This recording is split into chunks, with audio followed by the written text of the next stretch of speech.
Setelah mengantar Majar Yang Jaah, Jin masuk dengan menghitung uang yang didapatnya. Dongwook merasa bersalah. Jin, apa kita sudah kelewatan? Jin menjawab, tenanglah, semua akan baik-baik saja. Dongwook menunduk sedih. Jin melihat pesawat, lihat itu. Sewatu, ampuni kami, Ji-eun. Dongwook menyesal. Ampuni kami, Ji-eun. Apa dia naik pesawat itu? Ji-eun. Jin menyesal. Ji-strip Eun. Maafkan kami, Ji-eun. Di dalam pesawat saat makan siang, di depan Ji-eun dan Yang Jaah ada hidangan makan siang yang begitu banyak dan terlihat enak. Tentu saja, kelas VIP gitu. Ji-eun makannya cepat sekali, seperti gak pernah makan. Sedangkan Yang Jaah baru minum air putih saja. Ji-eun melihat makanan Yang Jaah. Ji-eun bertanya, boleh aku minta itu? Kalau tukaran saja gimana? Enak sekali. Yang Jaah sedikit kesal dan memberikan makan itu dengan gratis. Ji-eun menerimanya. Terima kasih. Ji-eun langsung memakannya. Setelah selesai makan, Yang Jaah membaca majalah. Sedangkan Ji-eun minum orange juice, tapi Ji-eun merasa dadanya sakit karena makanannya ada yang nyangkut di tenggorokannya. Ada pramugari lewat. Ji-eun bertanya, boleh minta minumnya lagi? Pramugari bertanya, minuman soda. Ji-eun mengangguk. Pramugari menjawab, baik. Tunggu sebentar, Yang Jaah hanya melirik sekilas. Yang Jaah mau minum dan hampir tersedak saat Ji-eun menyenggol lengan tangannya. Ji-eun bertanya, lihat tadi, kau lihat kan? Saat Ji-eun melempar sebuah snack ke atas langsung menangkapnya dengan mulut Ji-eun. Ji-eun melakukannya beberapa kali lagi. Yang Jaah hanya menyandarkan lengannya di kursi dan melirik tingkah Ji-eun. Beberapa saat kemudian, Ji-eun dan Yang Jae mengisi formulir. Ji-eun sedikit bingung dan melirik kepunyaannya Yang Jae. Ji-eun kaget. Hotel Rubina. Kau menginap di sana? Aku juga menginap di sana. Kebetulan sekali. Yang Jae kesal. Kau sedang lihat apa? Ji-eun menjawab sambil tersenyum geli. Ini pertama kalinya aku keluar negeri. Ini juga pertama kalinya aku naik pesawat. Ini pasti akan menyenangkan. Yang Jae cuek dan melanjutkan mengisi formulir. Ji-eun mencoleknya. Apa telingamu pernah sakit? Kalau kau menelan ludahmu, itu akan mengurangi sakitnya. Yang Jae menghentikan menulis dan diam kesal. Ji-eun mempraktekkan. Seperti ini.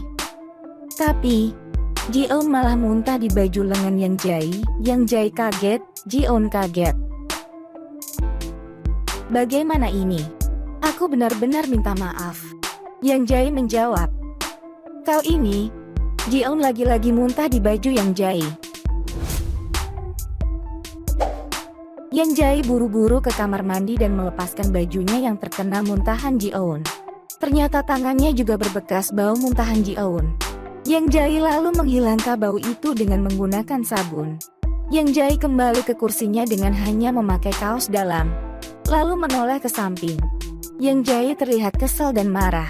Sedangkan Ji-eun sudah tertidur dengan mulut terbuka. Yang Jae merasa masih bau. Bajunya langsung diselipkan pada bagian belakang-belakang kursi di depannya. Bandara Internasional, Shanghai.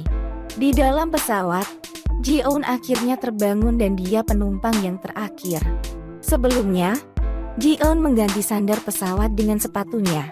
Ji-eun tak sengaja melihat baju Yang Jae yang terselip di sana dan mengambilnya.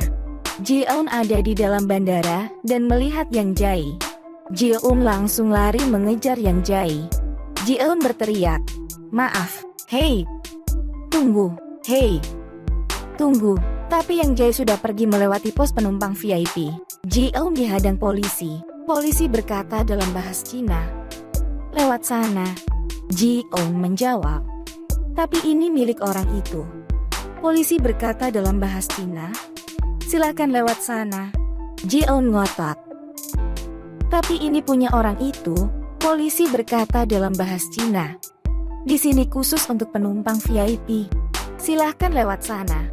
Ji-eun masih ngotot. Tapi ini punya pria itu, polisi berkata dalam bahasa Cina. Tapi ini juga sudah aturannya. Ji-eun mengalah. Ya?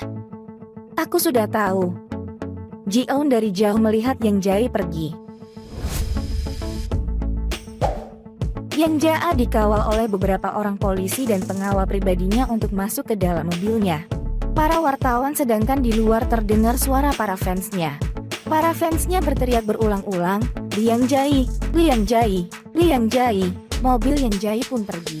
Ji-eun masih di bandara, di bagian penjemputan. Ji-eun melihat satu persatu tulisan yang dibawa oleh para penjemput, tapi tidak ada satupun namanya. Di dalam perjalanan Yang Jae, para reporter masih mengikuti mobilnya. Yang Jae sangat kesal sekali. Di bandara, Ji-eun menulis namanya, Han Ji-eun di koran bekas dan mengangkatnya tinggi-tinggi. Siapa tahu ada yang akan menjemputnya. Tapi tetap saja tiada satu orang pun yang mengenalnya. Yang Jae sudah sampai di Hotel Rubina. Petugas hotel membukakan pintu mobil untuk Yang Jae. Yang Jae keluar dan berjalan menuju ke kamar hotelnya. Sesampainya di kamar, Yang Jae melepas jaket dan melempar kacamatanya di atas meja. Lalu ke kamar mandi. Awalnya Yang Jae hanya ingin cuci tangan. Tapi Yang Jae ingat kejadian di pesawat tadi. Dan mencium tangannya masih bau muntahan Ji-eun. Yang Jae mencuci ulang lengan tangannya itu. Di bandara, telepon umum. Seorang ibu marah-marah di tol. Kenapa kau ini? Itu tak ada hubungannya denganku. Sudahlah, lupakan saja. Dasar bodoh. Ibu tadi langsung membanting gagang telepon itu. Di sisi telepon yang lain, Ji-eun sedang ke rumahnya tapi tidak ada yang angkat. Ji-eun kesal. Aku bisa gila dibuatnya. Kenapa teleponnya tidak diangkat? Bagaimana aku akan pulang? Ji-eun lalu keluar bandara dan mencoba berbicara dengan seseorang dengan bahasa isyarat tangan. Tapi tetap saja tak mengerti. Ji-eun terlihat kebingungan. Di Hotel Rubina Yang Jae sedang interview tentang syuting filmnya. Ada seorang penerjemah bahasa Korea juga.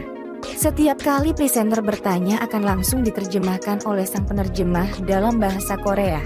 Lalu jawaban Yang Jae diterjemahkan oleh sang penerjemah dalam bahasa Cina ke presenter kembali. Presenter bertanya, "Halo, bagaimana pendapat Anda tentang Shanghai?" Yang Jae menjawab, "Menurutku, Shanghai adalah kota yang indah juga modern." Presenter bertanya, "Film seperti apa yang akan kau bintangi ini?" Yang Jae menjawab, "Film ini bercerita tentang seorang pria yang kehilangan cinta sekaligus sahabatnya. Dan semua itu harus tetap dihadapinya."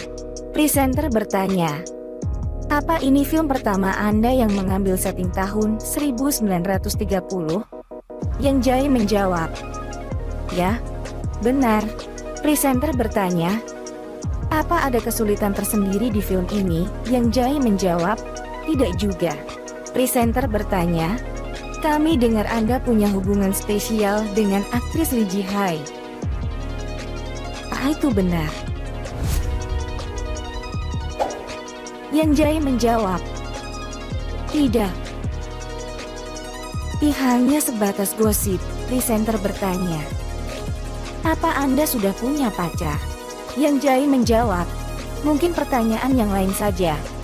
Presenter lain bertanya, "Bagaimana pendapat Anda tentang Shanghai?" Yang Jae menjawab, "Menurutku Shanghai adalah kota yang indah juga modern."